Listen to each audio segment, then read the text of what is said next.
Picture this. It's Christmas Day in the Premier League. Your team sits top of the table. The champagne's on ice, the title dream feels real, and everyone's talking about your season. No trophies are handed out in December, but the mental edge it gives clubs scrapping it out at the top is famous in England. Unless you are Arsenal. Strange things have happened to the Gunners. 4 times they've been top on December 25th in the Premier League era. 4 times they finished the season empty-handed. It all began in 2002. Arsenal started the new campaign as League and Cup champions. The squad was technically gifted and experienced. What's more, at the centre stood Thierry Henry at the absolute peak of his powers, the most complete striker in world football. And after just 9 games, the plaudits came out for an Arsenal team that was unbeaten thus far. Managers spoke about Arsenal setting new English levels. Players talked about an anti-climax feeling with only Arsenal dominating and the rest were fighting for second place. Performances were brilliant and mesmerizing to watch, that it invented comparisons with some of the giants in football. Even Arsene Wenger felt it was Arsenal's title to lose, and went one step further by proclaiming that his team were edging nearer to perfection. Their first defeat came against Everton, that infamous goal scored by Wayne Rooney when he was just 16 years old. Fancies his chances. Oh, brilliant goal! A brilliant goal! At Christmas 2002, Arsenal was sitting 2 points clear at the top of the league, but Manchester United were gaining momentum heading into the second half of the season. Sir Alex Ferguson's side were not spectacular, but they were relentless. Game after game, point after point, they closed the gap. It didn't help that minor injuries disrupted the Gunners' rhythm, and key players missed stretches of games. By May, Arsenal had fallen to second. The gap between them was just 5 points, but it was enough to deny Arsenal the title. At the time, it felt like an exception, a strong season that simply didn't go their way. This was the first time Arsenal lost the league going into Christmas. But if the 02-03 season is to be dismissed as an exception, 2007-2008 removed all doubts. Arsenal started that season without their talisman Thierry Henry. An unexpected turn of events during the summer transfer window led to Arsenal selling him to Barcelona. But that didn't stop Arsenal from storming to a strong start to their 2008 campaign. This was supposed to be Wenger's next great side. Younger, faster, fluid.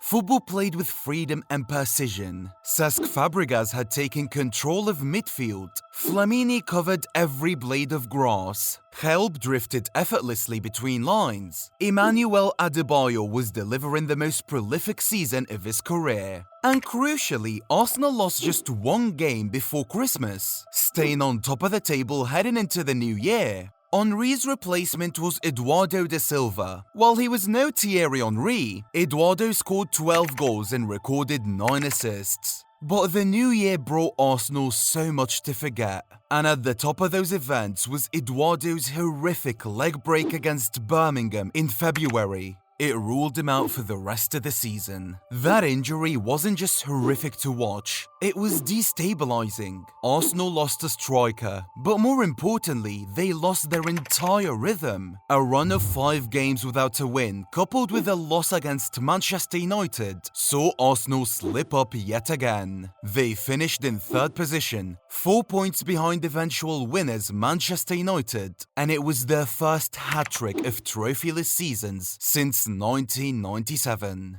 Once again, the Christmas period told a story about Arsenal that couldn't live through the whole season. But the golden question is it really important to be leading on Christmas Day? It's been 22 years since Arsenal won the league. The last time they did it, they were dubbed the Invincibles, unbeaten throughout the 2004 campaign, finishing on 90 points. They weren't leading on Christmas then, but the statistics after 2004 showed a shift in narrative. It became a strong sign of where things are headed. It tells you who is built to survive the second half of the season. In the last 21 seasons, the teams that were first on 25th of December went on to win the league on 14 occasions. 7 did not.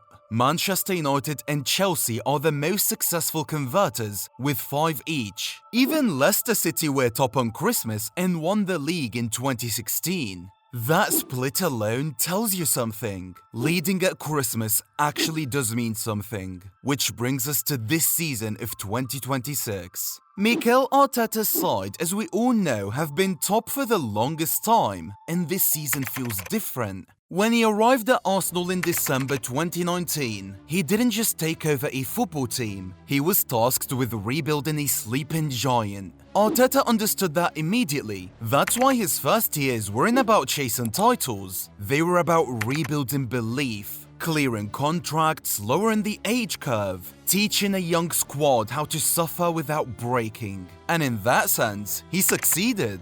But here's the uncomfortable truth. Even Arteta is no stranger to the Christmas curse. Because the 7 teams in the last 21 years that led at Christmas and did not win the title, Arsenal accounted for 4 of them, 2 of which belonged to a Mikel Arteta team that bottled it, the 2023 and 2024 season. And here's where it becomes even more uncomfortable. Those 2 seasons under Arteta not only saw Arsenal leading, they were well clear. In December 2022, Arsenal were top of the Premier League on Christmas Day for the first time in 15 years. But by May, they choked and ended the league second. In 2023, Arsenal were 6 points ahead of Manchester City. By May, they finished 2 points behind them. Pep Guardiola's reign in England has been nothing short of amazing. Man City have come back on 5 occasions to win the title. First in 2019, then 2020, followed by 2021, and 2 more times in 2023 and 2024, overtaking Arteta's Arsenal. It's clear that City doesn't need the December authority. They just need to stay close enough to chase, compress, and finally suffocate the leaders. And while Arsenal have repeatedly reached Christmas believing they've arrived, City have treated Christmas as nothing more than a checkpoint. And almost every time, they've gone on to win it. Arsenal leads the table at the moment, but will it be 3rd time lucky for Arteta? To answer that properly, we have to confront something. While the pattern is undeniable, the reasons behind are far from it. The 2022-2023 season saw Arteta playing fearless football, dictating games, but when William Saliba went down injured, the title didn't vanish overnight, it slowly leaked away. They lost the spine of their defense and could ultimately not get it done, and Manchester City didn't wait. They punished hesitation with precision, and Arsenal lost the league by 2 points. Then came 2023-24, Arsenal with more maturity and a stronger squad. But again, injuries returned at the worst possible time. Saliba, Gabriel Jesus, Bukayo Saka, and 2 ruthless defeats to Aston Villa halted momentum just enough for City to do what they always do: finish perfectly. The gap this time? 5 points. Every time Arsenal fell short, it wasn't due to an implosion. It's been fine margins, bad timing, or injuries. That doesn't absolve Arsenal, but it reframes the conversation. The truth is this: Arsenal haven't been failing to start seasons well, they've been failing to end well. And that's why this season matters more than any before it.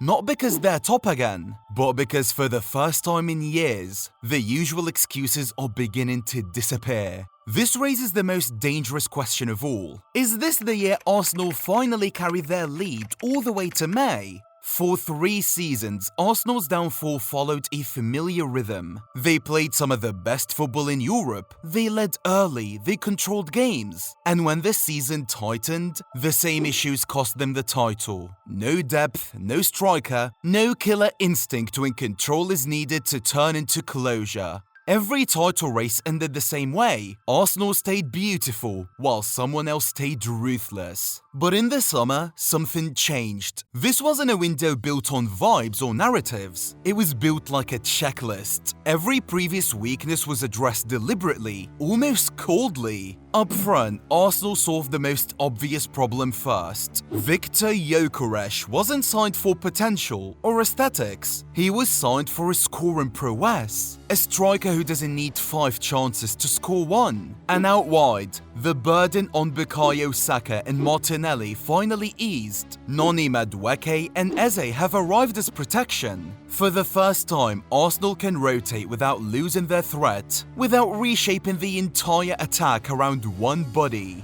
At the back, the lessons that the injuries of Saliba and Gabriel caused were solved, with Piero Nketiah and Christian Mosquera. Different profiles, same standards. Arsenal didn't just buy backups, they bought alternatives who can start without lowering the level. In midfield, the Rice problem was solved before it became one. Martin Zubimendi doesn't replace Declan Rice, he completes him. One controls space and the other destroys it. Together, they give Arsenal something they've lacked in every failed title run: control without compromise. Across the backline, there's no longer a weak side. Ricardo Calafiori and Mars Lewis Kelly have turned the left into a weapon. On the right, a fully fit Timber and Ben White rotate without disruption. And behind all of it stands David Raya, calm, commanding, and statistically the most reliable goalkeeper in the league.